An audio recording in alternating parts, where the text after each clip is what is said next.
Good morning, ladies and gentlemen. Bill Jordan here from Orbicon Studios, another edition of Art with Bill, or Candid Video Interviews. And today, all the way from Pennsylvania, we have ERIiC ARMUSIK. Hi, Eric. How you doing? Good, Bill. How about yourself? Great. What's the name of your town? What's the name of your town? I forgot. It's Hamburg, Pennsylvania. Hamburg. Hamburg. That's what I thought. It's Hamburg. Yeah, it's an old German Victorian town. It's named after Hamburg, Germany. So. Oh, so it's not Hamburg, it's Hamburg. Yeah, exactly. A lot of Dutch civilization around here. So, yeah, it's a nice place. And then you're in Pennsylvania, Penn's Woods too, right? Yeah. So I'm born and raised in Pennsylvania, Northeast Pennsylvania. Anyway, my wife and I are both from the coal region, Northeast Pennsylvania, and we eventually found our way into Philadelphia and ended up here in Hamburg. And it's been about 15 years here, 16 years. So I love it. Is Hamburg close to Philadelphia? Yeah, it's within just under an hour, just about an hour and a half to New York City. So it's in a good location. You know, it's a good place to raise a family, and then you could go to the cities anytime you need to. It's really quite nice, and most of the time I'm usually doing work online anyway, so it's not like location really matters that much that I'd be in the city. So I'll take it any day. I have a beautiful home here we restored the last 16 years, and I love it. I really love being here, and the people are wonderfully receptive and supportive of my career, and I couldn't ask for a better town. Well, I also hear you have three special blessings in your life. You have three children, right? Yeah, on top of my wife as well. I have three children. One's 14, one's 12, and one's 8. And they're all super creative. They're in my studio just as much as I am, sometimes making a bigger mess too. But they're wonderful blessing. I mean, they all have little talents of their own, and it's kind of nice to see them from my perspective, being an artist. You can kind of support those little things and encourage them wherever they're going to in their own direction. So it's really nice. I'm blessed to be a father and a husband to an amazing woman. I'm very, very, very content and happy. So you have your own little workshop there, huh? Yeah, that's one way to put it.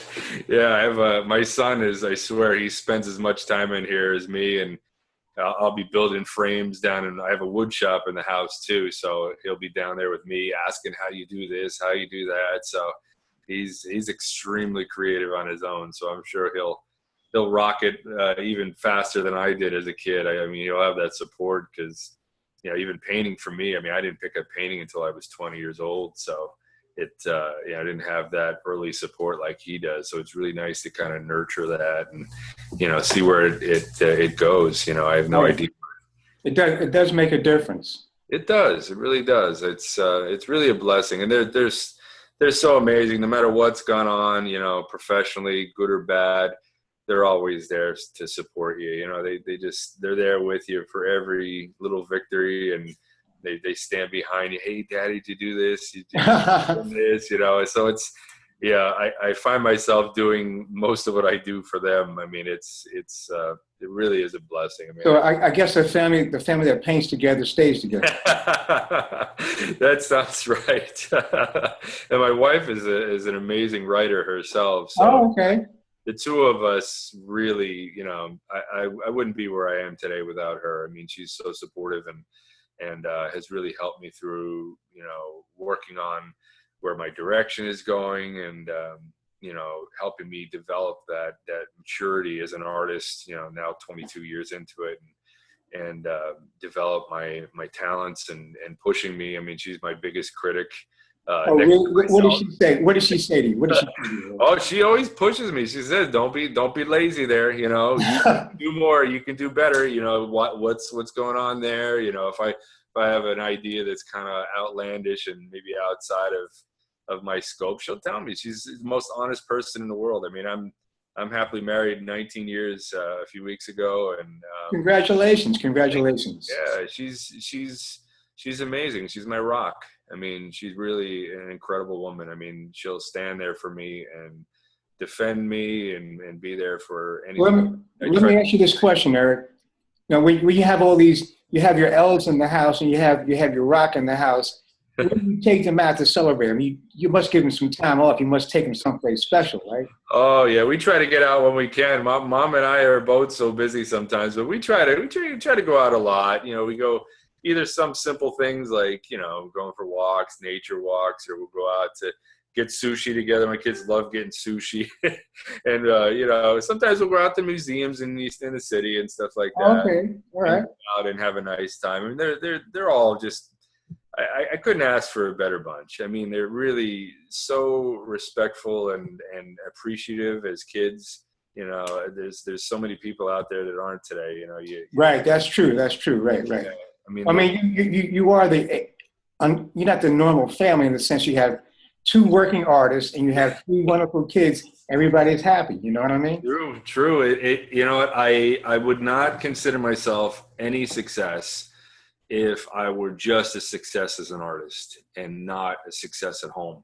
It's got to be the full package, and I have to be an awesome husband to my wife, an awesome father to my kids, and sometimes it has to be third that I have to be a great artist. So I have to make sure that those needs are met. That's my standard. You know, it's an incredibly challenging you know, goal every day, but I wouldn't have it any other way. I mean, everything I have comes from them, you know, that support, that love, that understanding. I mean, it's so much of what my work is about, you know, understanding empathy and love and beauty and sacrifice in those things. And if I didn't know that in my real life, I wouldn't be able to bring that into my art. You know, those characters. All right, let's talk about that. Let's talk about how you got started.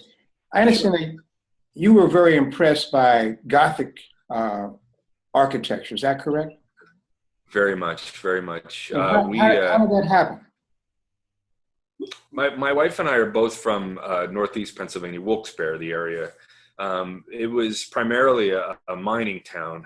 All around that area, there were a lot of different mining operations that were set up, and my great-grandparents, her great-grandparents, they all came over from mostly Eastern European. You'd have Polish, Slovak, Lithuanian, and then there's some Irish and Italian and stuff, but they moved into this area to work these mining operations, and you kind of have these like little cultural areas all around that whole valley. So and they all worked in the mines, different mines together. And so these communities were kind of built up. So these people worked very hard in the mines. And then at the end of the day, you'd see two other options in town there. It'd be usually a bar or a church. I mean, right. Church bar. And most of the house, I mean, some of the houses are very beautiful architecture, but a lot of homes were built, especially where I lived in my end of town. They were just built to just bring people over. They usually were using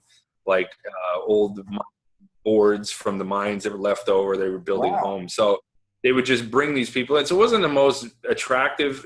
Some areas weren't as attractive. They were just built to meet the needs of, you know, immigrants moving in. But at the end of the day, on the weekends, you would go to church and you'd walk into these beautifully elaborate churches, every one of them. I mean, it didn't matter how dilapidated the town may have been. You would walk into these churches and these people would give their last dollar to support building these churches in the late 1800s, early 1900s. Right. So, you know, our families all, you know, gave to that to build them up, and they spared no expense when it came to the beauty of the craftsmanship. They brought European architects in, European stained glass, you know, studios and painters and sculptors. And so you would be in this normal town, but then you would go into church, and as a kid, I would just sit there and just marvel at the ceilings. I'd look at the walls. Really? The priest would be talking, and I would just sitting there looking at the ceiling. Yes, right. Like, you know, and I guess I really didn't understand it. It wasn't like I had art lessons or anything, or I was painting that kind of thing as a kid. But it was, I think it was just my mind just absorbing that and that the normalcy of it. And it wouldn't change no matter what town you would go into. You'd go into the next town over, and it'd be the same thing. It didn't matter what the town looked like. These churches were just Really? amazing. Those, it's very sad churches, now since. are those churches What's that? Excuse me. Are those churches still around? A lot of them are. The sad thing is that my generation, once we graduated from high school, a lot of us moved away. So it was this kind of population vacuum that happened. And so many of those churches, a lot of people died off, and they closed probably 50% or more of them. And it's really sad. Some of them were knocked down. And my wife's church that we were married in was just this beautiful. It was a Slovak Catholic church, and they took all the stuff out of it and decommissioned the church and stuff. I think they're making it into apartments or studios. Well, yeah, it's really a lot of that going on today. A lot of the Catholic schools are closing down because whatever. But so you got started like Aretha Franklin in the church, right? Yeah, exactly. It's like, and I didn't realize it. Like as a kid, I would had this ability to draw. I would win art contests in like kindergarten and all through. It was just something that How did you do that? I mean, you just sat down and did it? Yeah, just did it. I mean, to tell you the truth, some of my earliest drawings that I would do, I had books. My mother and father would always buy books, and on this bookshelf, I would always pull down the books and look at maybe books on dinosaurs or animals or something like that. But I would always see there'd be a first page and a last page that'd be blank. So as a kid, I always thought, well, they didn't use it, so I'm going to draw on those pages. So that was kind of my sketchbook. So all the books I had, that was like my first sketchbooks. I would use those pages because they were unused. I thought, why not? They should be filled with something, right? What did your parents think? What did your parents think about that? Oh, they weren't happy about it. but as a kid, I started drawing, and I got interested in, your typical things as a kid, spaceships and, airplanes. I really got into World War II airplanes. I'd hear my grandfather, my uncles talking about things, and I would draw those kind of planes as I got a little, 9, 10 years old. I'd draw a lot of that kind of stuff. But I really didn't have any instruction all throughout my high school years. And, I made the decision at when I finished high school to, go to college and actually get some formal training, which, at school at the time, it was the early 90s. It wasn't really supportive of representational work. Right. How did you feel being in that type of environment? Well, it was kind of frustrating because here I had no idea what I wanted to paint. I remember taking the first art history course, and it was I went a semester at home, and then I went to Penn State main campus. My third semester. So, but it was my first one. I was in a big class, an art history class, and Caravaggio. We ended up working up, all throughout art history, and then we got into the 1600s, and I saw my first Caravaggio painting, calling a Saint Matthew. Yes. And I just saw that, and I was like, wow, that's amazing. Like, that's a painting. And then I think in some way that it was like the wires were all laid there, like in a house, like in my early childhood. Right. And it was like the power just got turned on, like seeing that. Okay. And, like a year and a half later, I would be painting already, and I would finally get an opportunity to go to Italy to study for a semester. And it was where did you go? I lived in Todi, Italy, which is in the center of the country, in Umbria, like near Perugia, Orvieto, or Assisi, all the countryside. Very old. Italiano.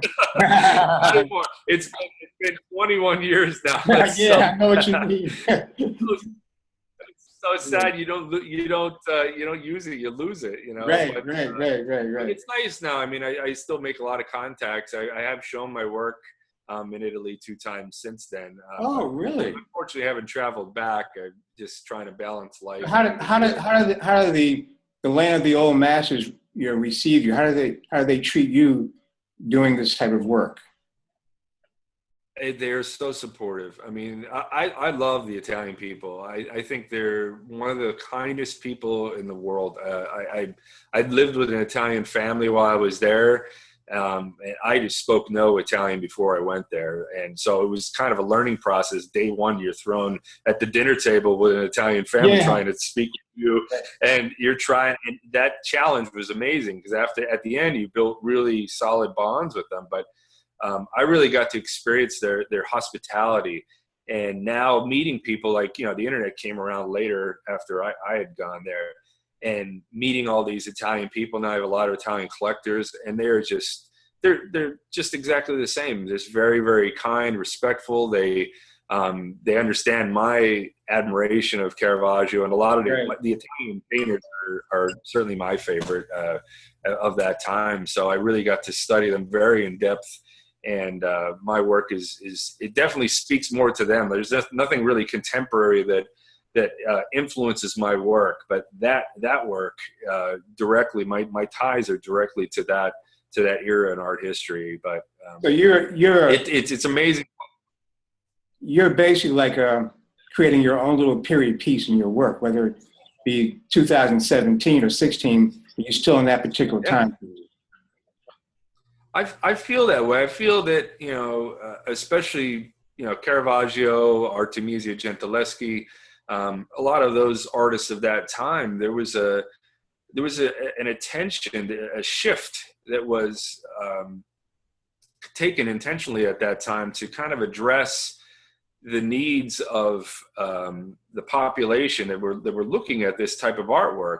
Up until then, everything was idealized, and people would sketch from a model and then do paintings from the sketches. So it was kind of this separate, creating these ethereal worlds in a lot of Catholic art, and but when Caravaggio grabbed that subject matter in the late 1500s and really humanize those people and show the saints with dirty feet, with imperfections. Right.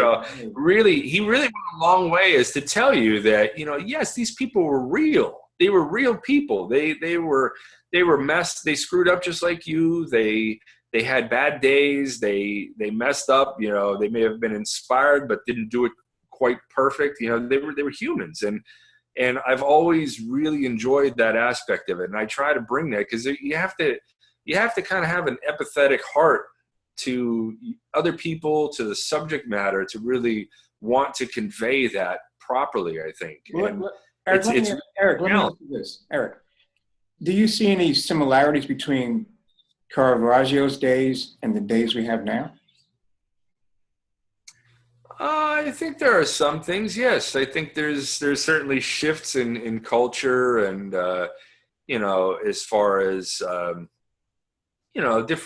different waves of, trends and what's popular and what's not. I mean, there's certainly a shift, maybe religiously in certain things. There's resurgences going on. But yeah, I mean, it's a tumultuous time like his time. I mean, they were dealing with the Inquisition and everything there. There were all kinds of mistakes. That's serious stuff. Then too. That's serious. Yeah, very. I mean, it was a dangerous time, and that art kind of reflects very much. I mean, the violence of that work really reflected in his work, and I think that any great painter can really kind of grasp the times that they live in, and whether consciously or unconsciously bring that into their work and make it meaningful. Let's go back to your days at Penn State. You're at Penn State, and you have all these abstractionists, these modernist concepts being displayed, and you're the lone wolf in the pack. And so, but now it seems like your work is more planned out, it's more orderly, more structured. And what I was getting at is, do you see that type of energy taking place in our society today, where people are looking for structure, organization? I think so. I think that is a true charm of representational art. I don't think just mine, but I think as an entire movement.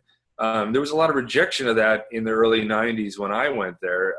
You had painters people were mastering and painting, but doing performance art. People were, doing installation art and everything else. And it was just this rejection against anything that was just simple and, I don't know, I hate to use the word logical, but, just very representational, they just looked at it as, it was passé and it's all been done before and everything else. I mean, you've heard it a million times, but you have to notice that every time the art world goes through these avant-garde little shifts here and there, when it gets into a point where it's absolute chaos, it always comes back to something that's representational. Even if it's a small thing, it could be the figure, it could be, landscape or still life or whatever it is. But there always tends to be this shift back, that it goes back to what people understand on some level. And it could be some reinterpretation of that, but it does shift back to there. So that begs the question, is it completely passé? No, I don't believe that it is. I've seen in the last 22 years of being a professional, I've seen it go from being absolutely rejected to actually there being a real thriving art community in the representational world. I see people, living artists, getting paid more money for what they do. I see a lot of studios that are growing, ateliers and academies opening. There was none of that when I was young. I mean, right. So that seems to be that you're in the avant-garde of a new wave. Yeah, I mean, I think so in some way. I mean, they say sometimes the most avant-garde thing that you can do is to uphold the standards of what your grandfather's generation. Yeah. I think that the quote goes, sometimes it's just standing there and saying that, maybe there's some traditional old value in the art world that's worth keeping. Why do we have to keep sweeping out the studio and saying everything has to go? Maybe there's that one thing that has to hold on. And I think more than ever today, I mean, I think that there is definitely a lack of beauty. There's a lack of empathy, a lack of transcendence in art. When you have people like Damien Hirst trying to tell me that a dead shark or a dead rotting cattle in a formaldehyde tank is romantic, I think we've got steps to take. I think we have steps to take. I mean, I really think that everybody's reinventing terminology. I think that art used to be uplifting. It used to be transcending for a world that was suffering. I mean, people went through terrible things, and they still do. Life is not easy for many people, but art used to be uplifting. It would bring people out of depression, out of a lack of hope. I've seen it in my own work, just doing some of these religious commissions over the years and sitting away from it and seeing the reactions that people have. I mean, for people to break into tears while, maybe praying to a particular painting. Wait. Stop. You're telling me that you make pieces where people actually cry over? Well, I don't want to sound ostentatious, but it's happened. I mean, it really has. And it's okay. I don't say that in a way. You can say yes. I don't say that in a way.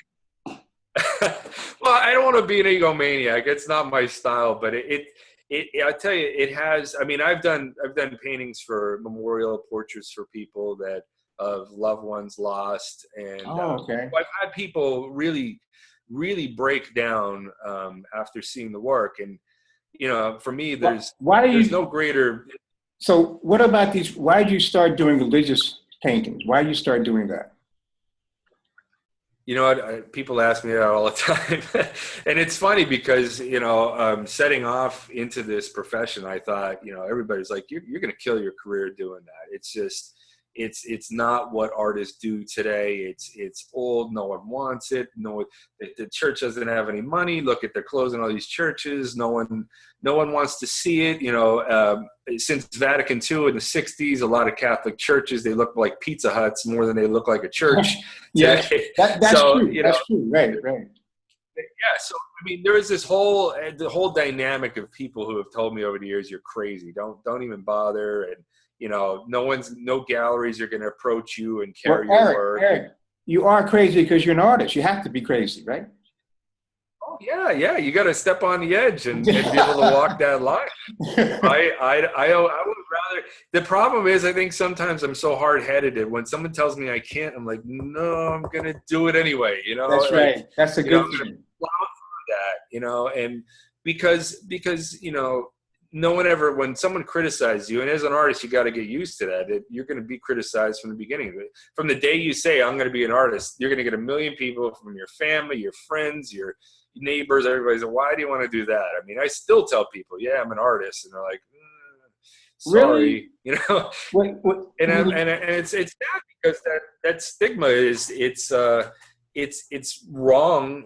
I mean, for some people, I guess, it certainly, they feel that it identifies them, but I've never believed that. I mean, I've always believed that, okay, I can get the means to get better as an artist, practice, work hard, make mistakes, learn, and keep doing it. I mean, I had to do it on my own without support.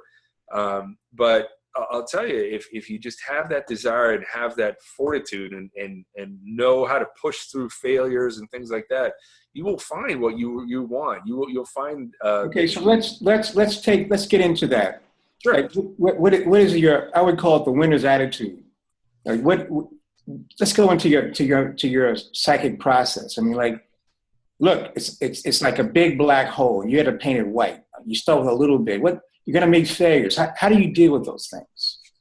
It's, I'll be honest, it really helps me a lot that I have my wife, Rebecca, and I have gone through so much. I mean, I've had some really bad setbacks over the years, really bad. Like what? Give me an example. Just, either it's rejections from the gallery world. I've never been really received in the gallery world.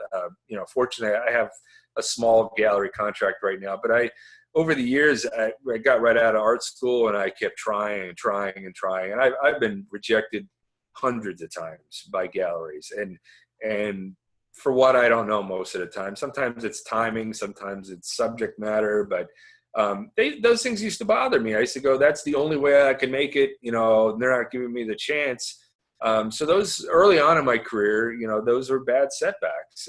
Losing in art contests and spending your last bit of money to get a painting all the way to a location and then to fail and then go, oh, how am I going to get the painting home? Right. I mean, there were all kinds of bad mistakes and setbacks, and there were times, I mean, I just take my paintbrush and throw them on the wall and shut my studio. I wouldn't come into it for a week or two. I'd just be so pissed off that, that it felt like it wasn't working. Yeah. And that's the hardest part is, you tend to think in a very linear way that, this is the only way that it can work. And if it's failing, then it's done. And for me, it became kind of a matter of necessity of eventually standing up and going to myself, okay, if the galleries don't want me, then what are my options? Well, then my own options are sell my work myself. Get out there and sell my work myself. Art fairs didn't work out well for me. I didn't see it as a good opportunity. Tried a few of those things. Tried, a few group shows here and there. Didn't really work out well for me either. I mean, here and there, you make connections, but it just became very grassroots promotion on my part, which I love promotion. I love pushing my stuff out there. I used to play in a band years ago, and getting your flyers out and getting everybody to come to your shows. It was an art in and of itself. So I brought that in and did that for my career. And just give me an example. How does that work? How do you give me an example? Let's say I live in Newark. You come to Newark. Who knows about you? How are you going to do it? Well, early on, it was just hitting the pavement, going there with business cards. Hey, I'm Eric. I'm an artist. Starting conversations with people, putting flyers up for your work at, I would put them up at libraries, up at coffee shops, up at art galleries, community galleries, and things like that. I mean, I just would constantly plaster my stuff wherever it was.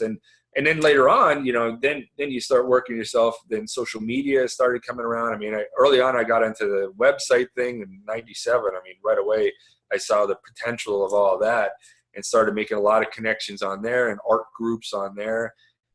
And so I really paved the way early. And in the last, mostly in the last 15 years, I've done the majority of my business online, made my own deals, got paid 100% of the money instead of sharing with gallery, and really started to make some great connections. You know, in the religious world, I've done a lot of promotion in there as well. Fortunately, it's been a lot of you know, by word of mouth kind of. Right. But let me ask you one thing. Now you're selling online and you have your own, as it were, clientele. Yep. If you can, could you give us an idea, the mindset of the collector? The mindset of a collector, I think that in my experience, people are looking for quality and they're looking for a professional demeanor more than anything. And it sounds very simple, very, very singular, and you know, my saying that. But I've seen so many artists that don't know how to carry themselves. You know, they come and meet collectors in their painting pants and they're all, you know, a mess. Like they've been working in the studio all day. They don't know how to connect with people who have money, people who, you know, doctors, lawyers, you know, board of director members, you know, I mean, these are people who, you know, more affluent members of the community. They want to speak with somebody eye to eye. And I love those opportunities. I've sat with some very important people over the years, and just being able to be conversational, respectful, not pushy. You know, people will come to you based on what you produce. You know, if you produce anything of quality and really try to give somebody, I try to give everybody more than what they paid for. Okay. That's the best business model. I mean, it's I think it's an old Napoleon Hill value, you know, where you give right. more than they asked for. If they you know, spent $1,000 on something, give them $2,000 worth of something, you know, so they feel like, wow, this is even better, because that kind of extra effort later on, a year from then, they'll be coming back to do more, or send it. How do you do that? How do you do that in your painting?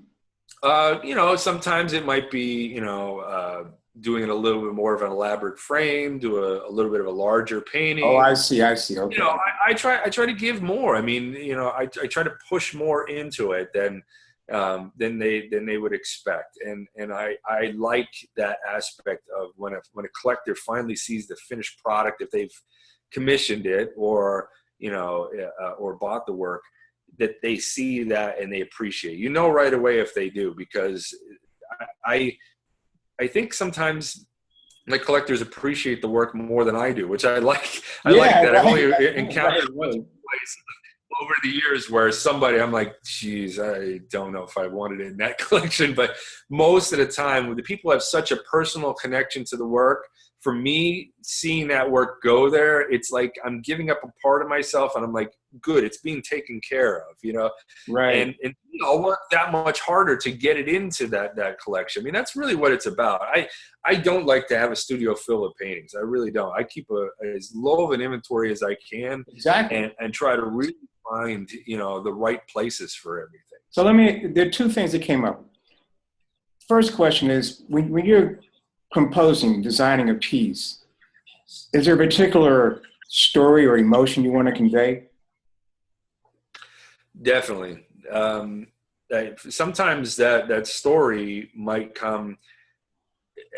Most of the time, I'm usually finding models while I'm out. I might be with my wife at a farmer's market, and I'll see somebody that right away will click at me, and I'll go, "Wow, they would make a great model for this. They would make a great model." Oh, for I see. Just Okay. based on maybe the way that they're looking at their children, or the way that they're, you know, maybe in a situation they look a little frustrated, or, you know, like I try to keep a really open mind about what subject matter I'm going to do. Whether it could be religious work, or, you know, mythological work, or historical work.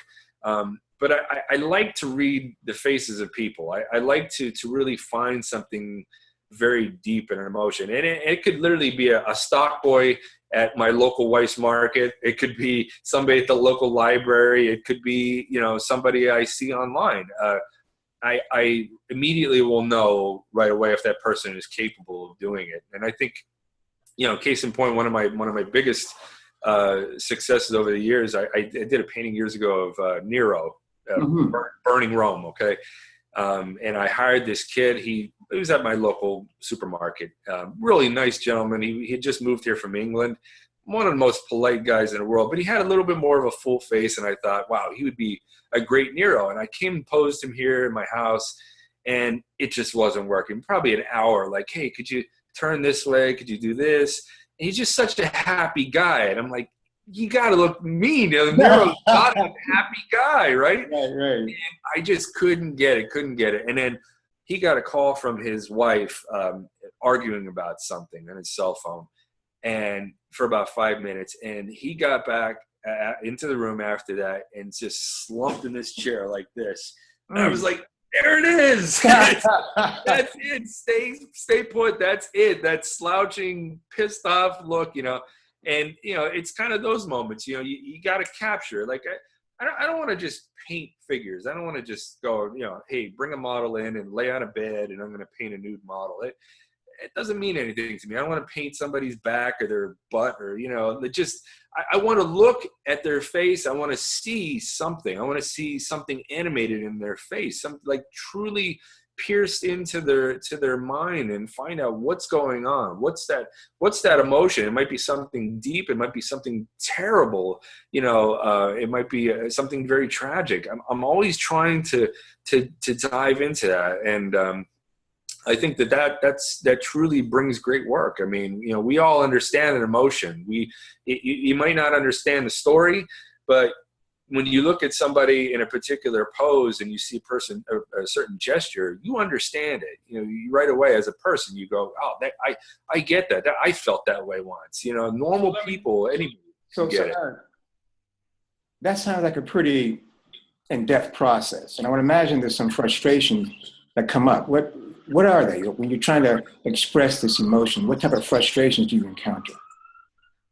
Well, sometimes it might not work out quite as well. I mean, I kind of like to approach my process with maybe about as much as 75% of it figured out. I'll say, I'm thinking about this kind of pose.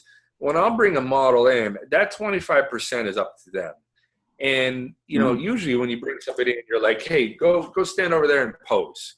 And they're usually rigid, afraid. They don't want to make a mistake. They don't want to do the right thing. But after about 10 minutes, you'll see their shoulders go back down, their posture changes, and then they slump into who they are. Yes. Then at that point, that person can be anybody. It can be, Helen in Paris, or, Kirke, or a religious whatever, some of this. Oh, I see. Okay.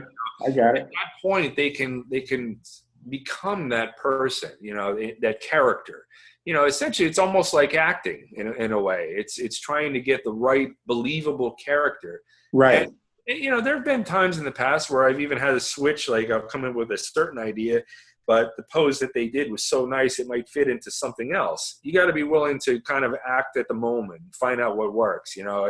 It might work out for something else differently. A lot of times I'll finish a session after a model's here and I'll tell my wife, like, wow, it kind of worked out what I was thinking, but this would make a really great pose for this particular piece, and you got to be willing to just accept what's there and not force it, not hit a square peg into a round hole. So do you ever take photographs or work from photographs, or it's all just? I do take some to get some initial ideas together, some references, because I think that sometimes there's so many subtleties, like when a person might move, or even in the course of painting somebody from life, you might see somebody's jaw at the beginning here, and at the end they're slouched over here. Yeah. Right. And somewhere in between there, like, what if this was a really great pose, and just because I'm painting from life, I'm stuck with this? Exactly right. I like to capture a moment, but there's nothing like painting from life when it comes to skin tones and getting things really cool. So could you give us an idea what's your daily schedule like? Oh, it's chaos. It's getting kids to and from school in the morning. 6 a.m. I usually get up. By 9 o'clock or so, I can get in the studio. Try to work out and stuff in the mornings. Try to keep fit. I'm 43 this year. Kind of try to stay young. That's good, man. What's your workout regimen? What do you do? I do a lot of heavy weights. Funny enough, I hurt my back right after my daughter was born. I was in a car accident and wasn't able to lift weights for a lot of years. But about 3 or 4 years ago, I started doing it again gradually, and I'm actually stronger than I've ever been in my life right now. I try to work out 4 or 5 days a week, heavy weight training, deadlifts, squats, and all kinds of stuff. So how does it impact you as an artist? I like, personally, it helps me understand the figure a lot better. I've been working out, since my early 20s. I've always been a physical person. I worked for my father and doing construction from the time I was 9 years old. So I was always kind of doing that, physical labor kind of thing anyway. Not so much athletic, but, just strength in general and useful strength. For me personally, I think it's really great also for painting because I spend a lot of time standing or sitting in a chair, which if I don't work out, I have, like I said, I was in this car accident. My back really starts to hurt bad. But from all the weight training, building the muscles up in my back, I'm a lot more comfortable. I sleep a lot better. I definitely do a lot better. So there's a lot of benefits there. I feel really, really healthy. I eat well, and I think it's all important. I mean, I want to have a long career, at least 40 more years or more. Exactly. And, right. Yeah. I don't want to be a burden to my children. I want them to, have a healthy grandfather. And, I've done a lot now to preserve for later, Exactly. But I have to do it every day. It gets my mindset, especially dealing with some of the stress of running a business and supporting your family and everything else. So how do you divide it up? You 50, art and business, or 80-20? How do you do that? I would say it's probably 50-50. A lot of times it can even sway to more like 60-40, benefiting the marketing end of things. And sometimes I don't even feel I do enough. I mean, there's so much you can do. And you have to learn to kind of narrow your focus enough so that you don't get too crazy into it. Yes, but you have to. I mean, I'm a self-made man.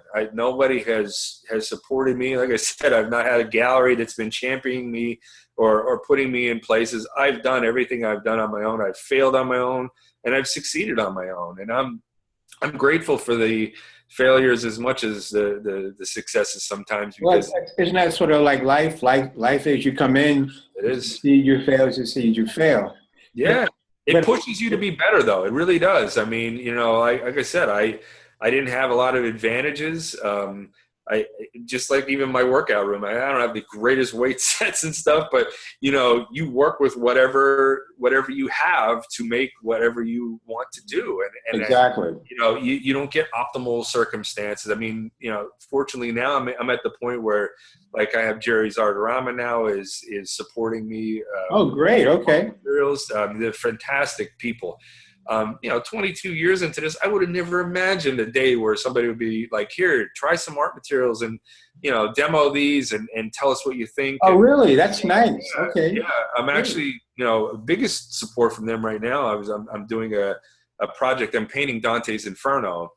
Yes. I'm going to do 40 large panels. Actually, I have one of them here. You can kind of see, I think. It's hard to see with this light there. But, yeah, the light's in the way. But you can see one of them there. There's. What size is that? What size is that, Eric? This is 4x5. You can see I'm kind of standing next to it here. So, oh, wow. Okay. Yeah. So that's one of the panels that I'm doing right now. But they've agreed to sponsor me for. They're going to have me do. I'm going to do 40 panels that size. And they've offered to support me with that. Have you composed them out already?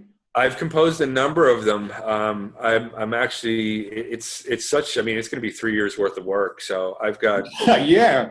I've been bringing in models regularly and doing sketches and doing some reference shots, and because it's going to be just a lot of composing, a lot of stuff all together. And where's this going to go? The 40 pieces. Where are they going? I'm actively seeking out. I would like to have it travel to do a museum show in the States here. And in 5 years will be the 700th anniversary of Dante's Inferno. His death. I'm sorry.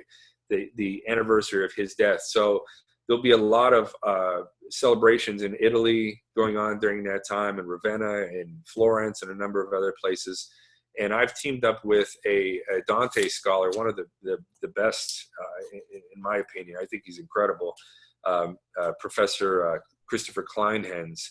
And he's been working with me since the summertime and coming up with, advising me on how to go through these. We kind of narrowed down how many panels I was going to do, giving me a lot of historical precedent and context to it. Because, I mean, you could literally spend a lifetime learning Dante and not really truly figure it out. So why did you choose 40 panels? Why 40?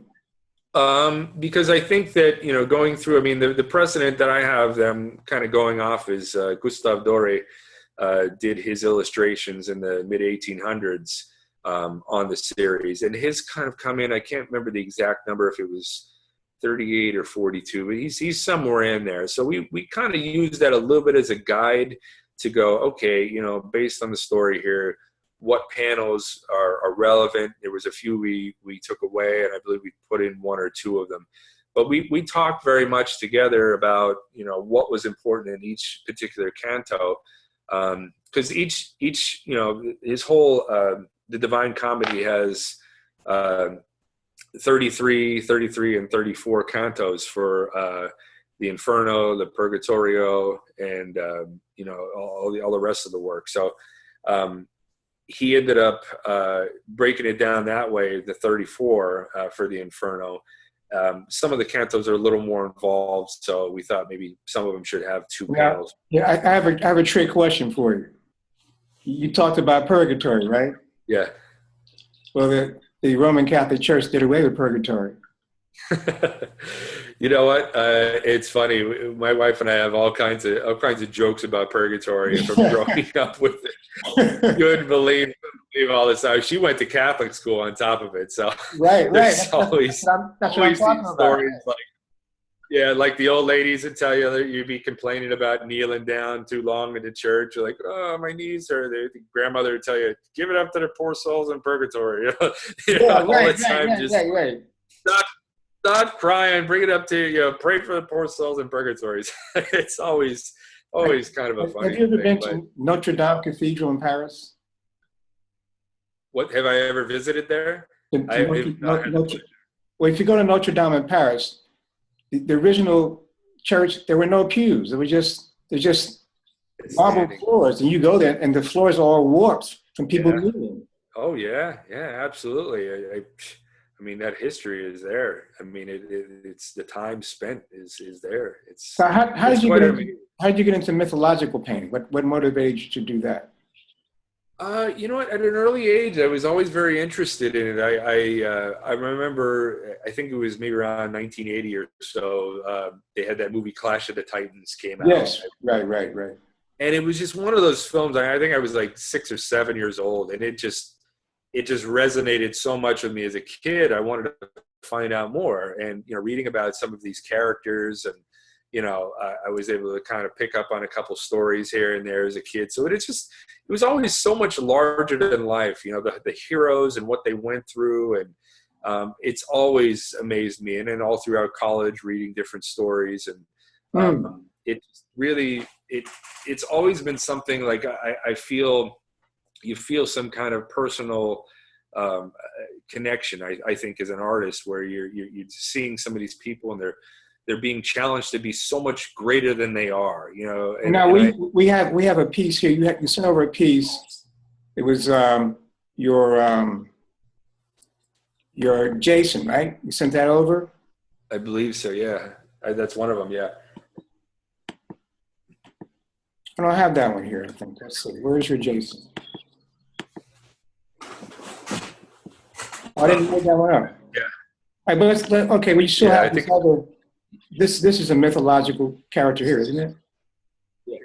Yeah, that'd be Helen in Paris, and that was one of those moments, like just really trying to look into the character. I mean, you constantly see these stories of the Trojan horse and everything else, and the great battles that ensued. And I've always been a little more. I've always appreciated about Caravaggio's work is that he kind of spent a lot more time with the quiet moment. I mean, there were certain times, Judith and Holofernes, where he shows an action moment where she's cutting the head off. But for the most part, there's a lot of introspective moments that talk a lot about the human nature, the human dynamic of, a person maybe being called to do more than they expected they would be able to, or a person dealing with something so deeply troubling as, let's talk about this piece. There seems to be some trouble going on. Yeah. Well, I mean, if you really think about it, I mean, prior to the Trojan horse, entering the city and nightfall descending, you have this moment where, they're looking and saying, great, we won the battle. The Trojans were successful. They repelled the enemy.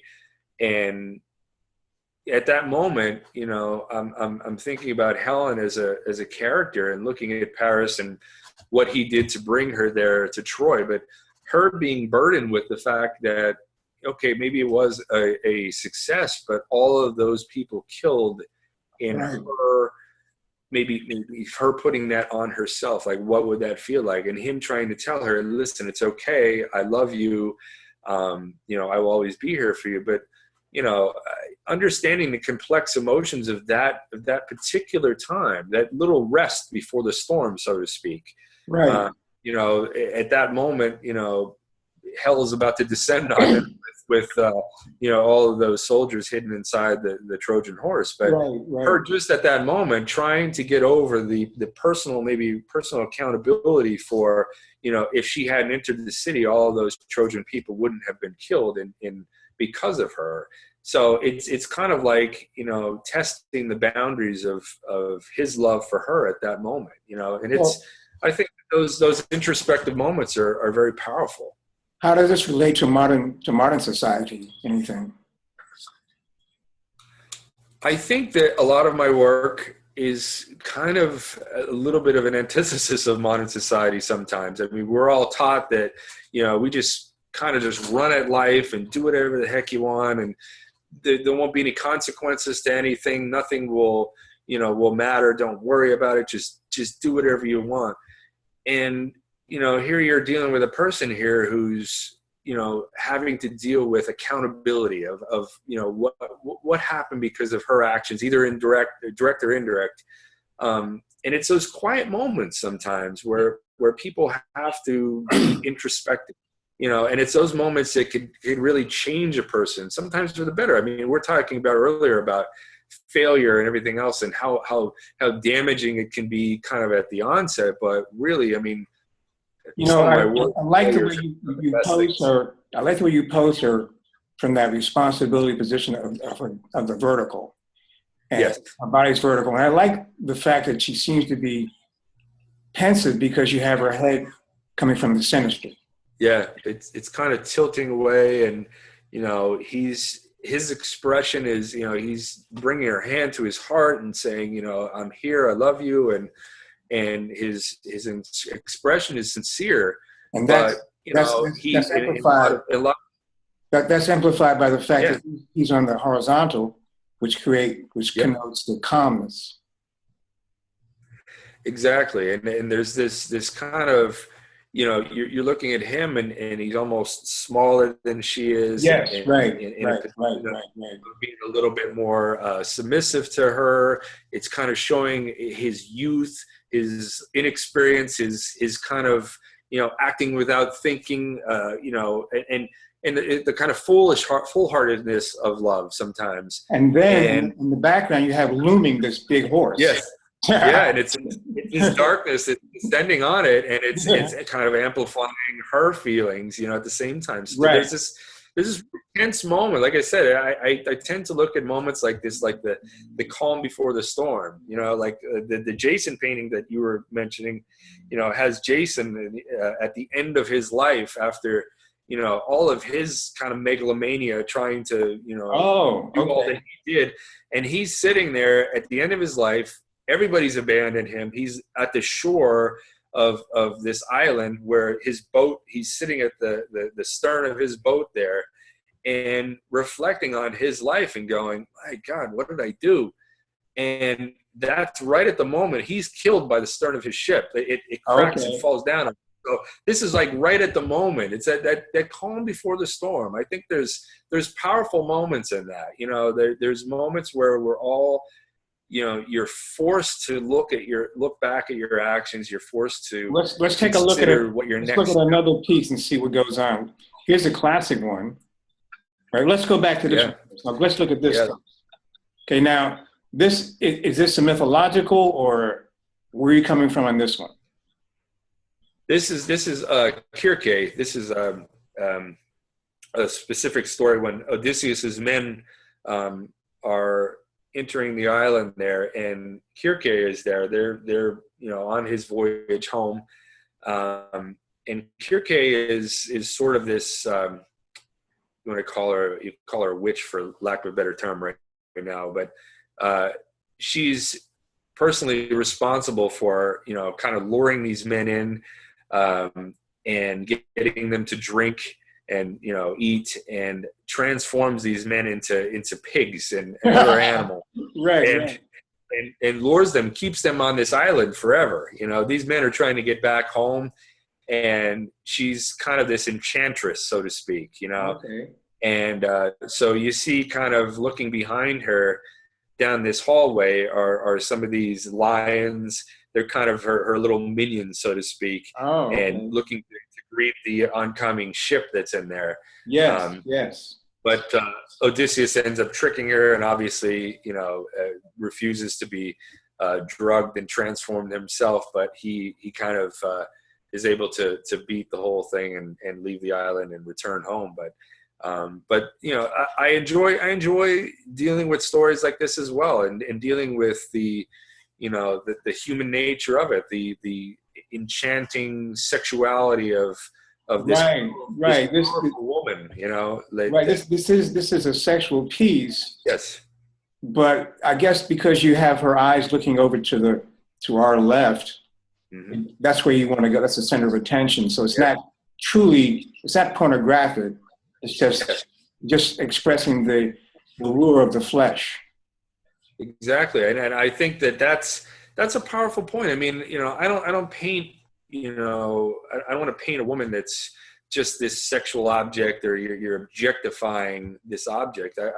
You know, there's a power, empowerment that she has in her sexuality, that this strength that she had over all of that, and I wanted to bring that out in the story, and to show you, like, you know, how these men were kind of lured in, and, you know, not thinking. I mean, there was these great warriors and everything trying to return home, and they were completely duped, you know, by this woman. But I mean, but let's look at it on a symbolic level. I don't know. Is that what happens today? I mean, how would you see that in today's lifestyle? Well, I mean, for the man or for the woman? I mean, well, for the person, you know, symbolically, this represents for me.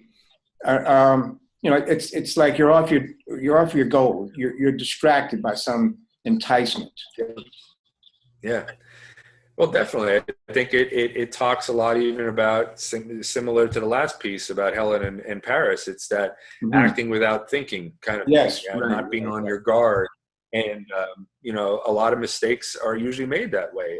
Just acting on animalistic impulses and just doing what the heck you think, and not considering that, you know, there may be some kind of consequences to those actions, you know. And that's the great thing about these stories, especially mythological stories. They tend to be stories that continue to tell something that's eternal. You know, you just said it. I mean, we're still dealing with the same issues that they dealt with then. Exactly. And that's right. Great.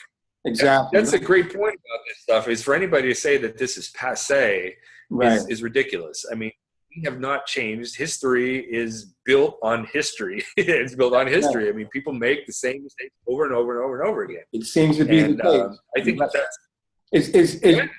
the great. So why did you make her so enticing? I thought that she had to be. I thought that she, like I said, I didn't want to turn her into just a sexual object. I mean, I'm I'm a man. I live with the woman of my dreams every day, so I'm able to see and respect women, and also have an admiration as a man to a woman, but to keep it in terms of being respectful and looking at the power. I live with a very strong, intellectual, beautiful woman, and she's just everything. She's my inspiration. I kind of bring her into everything. Maybe it might be me carrying some of that into it.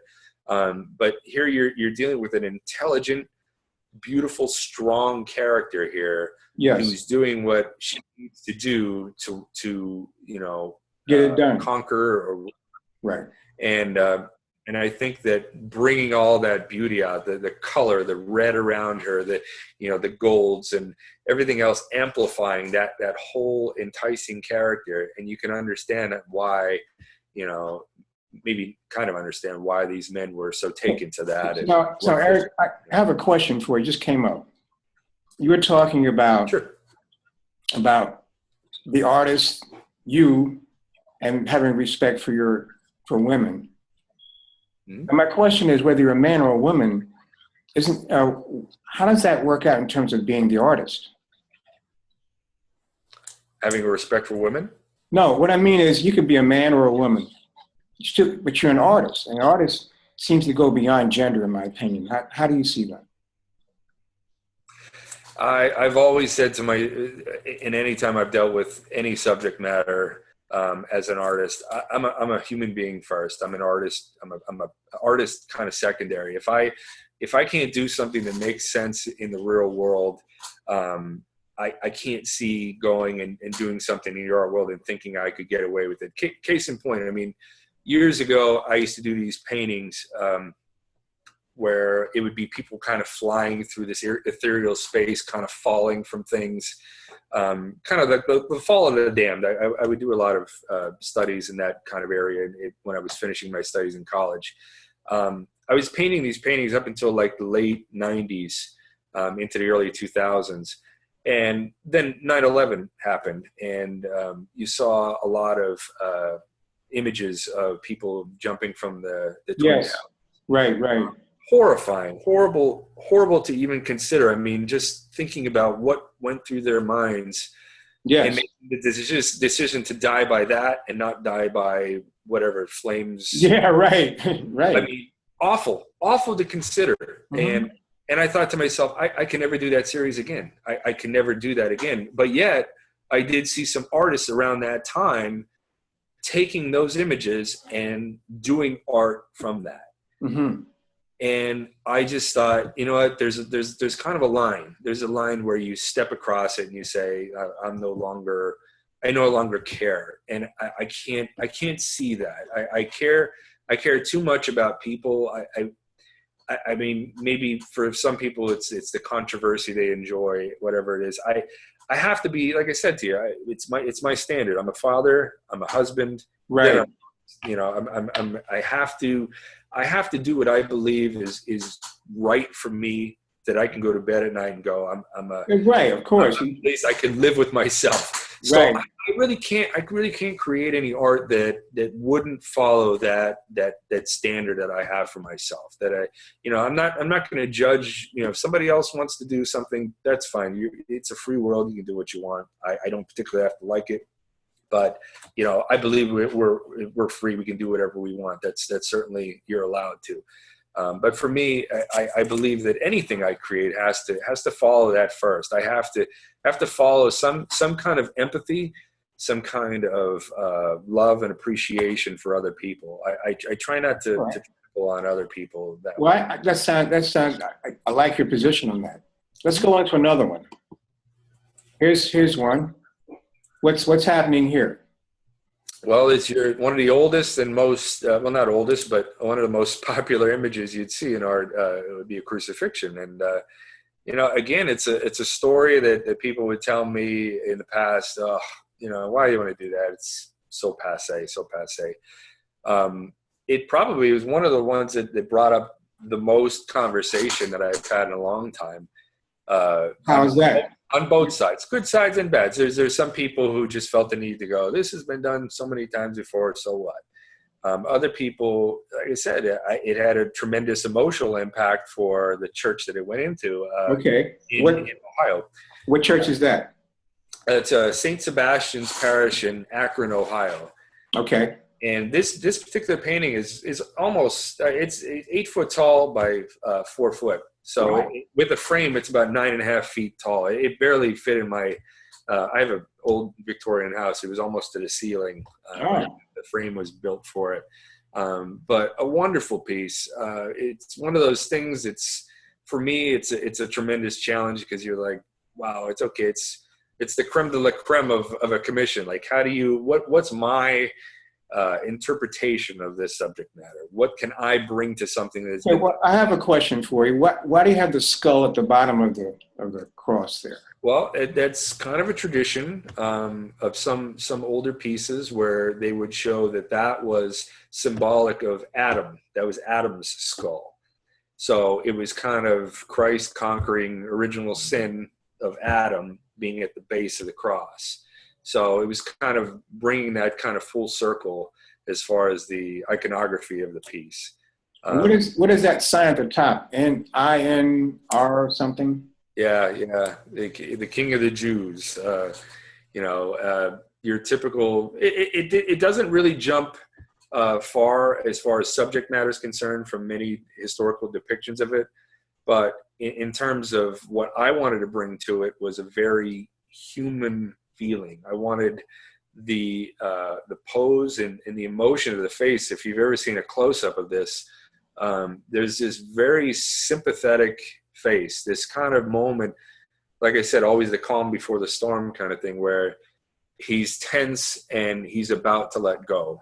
And he's kind of breathing in that last breath. And there's almost this the end of the pain that he's going through. It's just at that moment where he's, and I wanted to capture that moment. This obviously a tremendous sacrifice, putting himself there and doing what he did. What would a human being feel like at that moment? What would, obviously he was, more than that, but as humans, what if we were put in that circumstance, and doing what he did, sacrificing himself? What would his expression be? I didn't want his head to be just down or to the side. Right, because a lot of them have the head down. Yeah. I mean, the like I said, the eyes are the window to the soul, so to speak. Yeah. To really, that's why I don't do a lot of paintings where there's somebody from their back. Like I said, I don't care about what somebody's ass looks like or their back. I want to see their face. I want to see that expression, and what would that expression be if he freely was giving of himself to everybody in a loving manner. I mean, we're talking, a lot of my work is about love, and what he was doing was about love for others. And if you've ever sacrificed for other people, you understand how much more important everybody is than you are. You'll go through, I'll go through terrible amounts of work and no sleep and everything else just to do for the other people that are in my home, on a small level. Him doing one of the most recognizable things in all of art history. What would that look like if he were a person doing it? I didn't want it to be just some idealized statue or make him too happy or not make him have any expressions at all. So that was that empathy. I want to bring that into all these stories. It just seems like he's just at that stage. He's just catapulting himself off of the cross and elevating at the same time.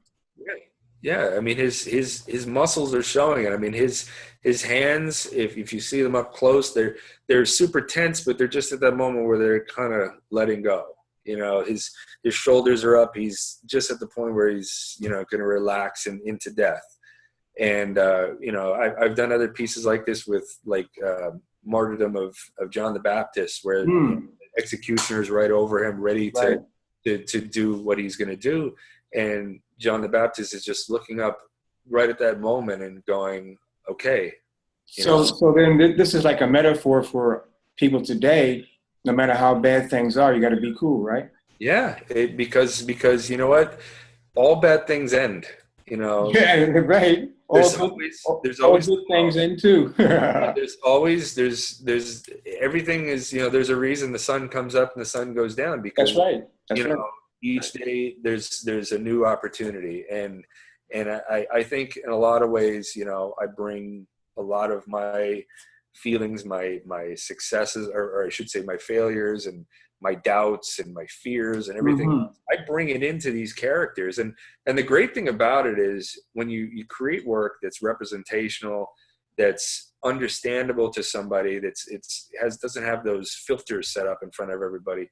This is the kind of piece that people don't have to know who I am. They don't have to. No, but here's a more important thing for our purposes today. You say that you paint your fears, your doubts, and things like that. So what are your fears? Oh, I have the same fears as everybody else. Is tomorrow going to be, there for me? Is it going to be a successful day? Is it going to be something that's fortuitous? Is something bad going to happen to me tomorrow? I have the same fears as everybody else. I put myself on the line constantly, just being an artist and going, yeah, okay, I'm going to follow my instincts and go, I'm going to create the work that I want, and I'm going to assume that there's going to be an audience there based on what I've seen over the years, my experiences of what works and what doesn't work. And I'm constantly going to try new things to try to up the game and branch out. And what new things do you have in the future to plan? What are you going to do new things in the future? Well, this Dante project is certainly one of them. Yes, right. On top of everything else, having, I do a lot of commission work and other work like that, but putting myself out there and saying, yeah, for 2 or 3 years, I'm going to go and create this amount of work. This has never been done on this scale. 40 paintings this big. This is most of a football field. Yeah, that's true. When you stack these side by side, it's a hugely ambitious thing. I could fall flat on my face if I do it the wrong way, if I don't communicate the subject matter correctly, if it's not believable. Just like I was going to say. Here's a question. Yeah. You have the 40 images, and you say it's like a football field, and you start with the first piece that's like, on your 1 yard line. Who are you going to be when you finish the 40 paintings at the other end of the field? Who are you going to be? Exactly. That's the question. That's the question, because all of these experiences change you. 2 years ago, I got a huge commission, double commission to paint a Last Judgment and a damnation scene, painting hell, and enormous paintings, but a ridiculous timeline. And they came to me and said, we need this done at this time. If we don't, we have to find somebody else or a team of artists to do this. And I've always been, at those situations saying, yes, I'll take that challenge. Yeah. Okay. By the time you finish that challenge, you go, oh man, that was easy. Yes, right. That's true. That's true. Do more now. So like I said, I've wanted to do Dante's Inferno for 20 years, but if I did it 20 years ago, it would have been terrible. I kind of, you build yourself up over time, and you kind of hit this point where you say, okay, I've never done anything this big before, but I believe I'm ready now. But it's like lifting weights. Lifting weights, right? Yeah, it is. It really is. I think that's another thing I've learned about it is that, if you keep doing the same things every day when you weight lift, your muscles get eventually just used to it. You won't make any more progress. You'll just keep doing the same thing over and over. You won't be able to get any stronger. You won't get any more defined. You won't feel any better. And the same thing is with art. Is if you keep doing the same paintings all the time, it's going to be boring. You're going to be formulaic, and you won't be challenging yourself to do better. Right. It won't be real. Let's go on to another piece here. Sure. You did that one. I know that guy. So like, this is a self-portrait with this characteristic flame. Yeah. Rap on, brother. What's going on here? Well, it was, I called this Self-Portrait on Fire. This particular piece I did last year. And there's always this kind of, anybody paints themselves, you're constantly going to have to look at it and say, okay, just like looking at a Rembrandt painting of all the self-portraits you did over time, like what person were you at that time? and it questions, what maturity are you at? What introspection did you have at that time?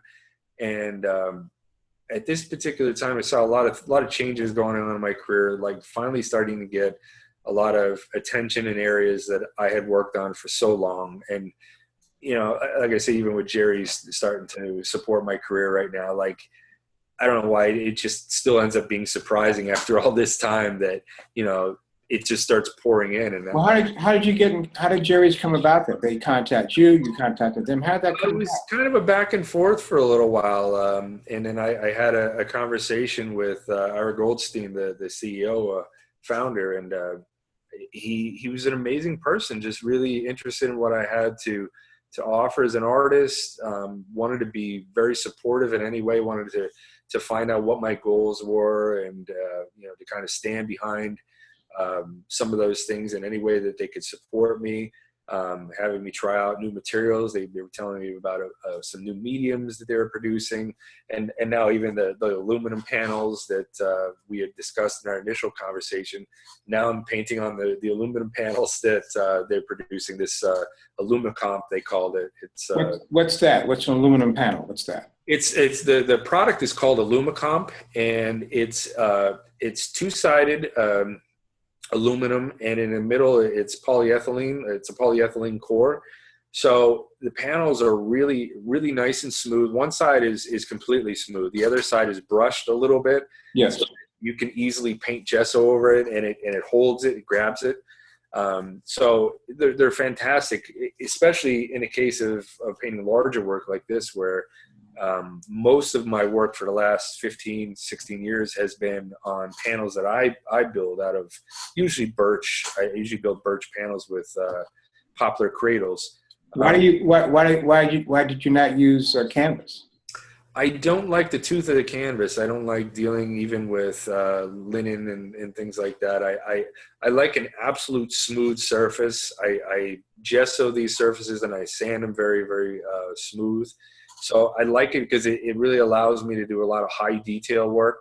Yes, right, because you don't have those crevices. Yeah, I don't. It's just for certain people. If you paint more impressionist, that certainly suits your needs. It's great. That's fine. More power to you. But for me, I guess, like I said, coming from a kind of a carpentry background with growing up, Well, that's interesting. I mean, I felt the same way. I mean, when I first started painting on wood, it just made more sense. Yeah, it does. It really, for me, and I noticed early on, like, even talking about, early on in my career, bringing large canvases, like 7-foot by 5-foot canvases to shows. I would need a truck, to bring these things. And then I'd always have that worry of something puncturing them. Yes, exactly. Yeah. Right. And looking years later, like all the spider webs on the canvas now because of something that would have, bounced against it or something. With panels, it's great. I mean, they're durable and wonderful to paint on. So Most of those, some of the early, was the 1400s, they did a lot of panel painting, right? Yeah, a lot of it was, a lot of the early Renaissance work, and you look at so high detailed. Yes, right. It definitely appeals to me more. I can't hit the ground running at that point, I think. So tell me about these aluminum panels. Is that why you chose them, because of the smoothness? Well, A, the smoothness, and B, the fact that they don't warp. Yes, right. Wood, you have to worry about. I mean, I've had, a couple instances over the years where, humidity affects wood. I have a friend that works in that business of making them. And, you have to paint them front and back and the sides and everything else to kind of seal it in there. But, the wood's going to decide what it wants to do. And if I'm going to do 40 panels, I don't want to have to worry about warping for this project. And I initially demoed some of these AlumiComp panels with them. I did a painting of Paris, just a small 11 by 14 piece a few months ago. And I love them. I think they're just fantastic to work on. Very. I mean, I know it's getting off your topic, but I'm just curious. Sure. Are these things cost effective? I mean, how much do they cost? Well, the smaller pieces are pretty in line with wood, your typical wood panels. The larger pieces, they get a little more expensive. I think each one of these is about $250 for the. Wow. Okay, it's up in there. Yeah, 4 foot by 5 foot pieces. But it's great, like I said, because I'm going to paint 40 of these. I'm not going to have to worry about, oh, well, the 50. Right. The It, 10th it makes it better for you to do your thing. Yeah, it does, and they're fast. Like I said, they're smooth already. So you just gesso them up, sand them up, and they're ready to go. And they're the weight. You know, I've used masonite before. I've used Yeah. before. I've used these. They're pretty much in line with wood as far as the weight is concerned. So that's also Okay. It's not like masonite where they're terribly heavy. I mean, they're really, really heavy for the size. At a 1/4 inch here, I think it's probably in line exactly with what a birch plywood, a 1/4 inch birch would feel like. So it's Well, okay. Well, you know, Eric, we can go on down the rabbit hole for all day, I think. But I know you got to get back to work. oh, of course, it never stops. I don't get a break. So now, first of all, I want to thank you for coming on with us today. And anything you want to say to the people listening, any contact information or shows coming up? At this time, like I said, I have the Dante project going on. I'm going to be working on that the next 3 years or so. You can see I'm going to be blogging about it on my website as well, ERIiC ARMUSIK.com. I usually do a lot of blogging on there for artists as well. Do a lot of kind of introspective pieces about my experiences in the business as well, hopefully to kind of pay it forward and help other artists who are encountering some of these situations early on in their careers, kind of help them out and avoid some of the pitfalls. Currently, I also have 3 paintings down at a gallery right now, the Sacred Art Gallery in Scottsdale, Arizona, that just opened up. I believe their grand opening will be in February, but I have 3 paintings down there right now that are on display, and just got a lot of great art. Number of commissions that I tend to post a lot on my Facebook pages and my other social media accounts. So I try to show a lot of behind the scenes things. I try to always be open enough to answer questions from other artists if they have any about the process I go through, and hopefully it's inspires others to do great things as well. Well, okay, sounds good. So they can give us your website again, please. It's ERIiCARMUSIK.com. It's ERICARMUSIK.com. Just like it's spelled in the picture here, right? Exactly. Easy enough. Okay. So, ladies and gentlemen, I want to say thanks again. This entire segment has been brought to you by the Academy of Composition.com. Go there and get really enthused and get educated about life and art. That being said, I just want to say thank you again, ladies and gentlemen. This is Bill Jordan here, signing off, and I'll see you next time. Thanks, Bill. I appreciate it. Thank you.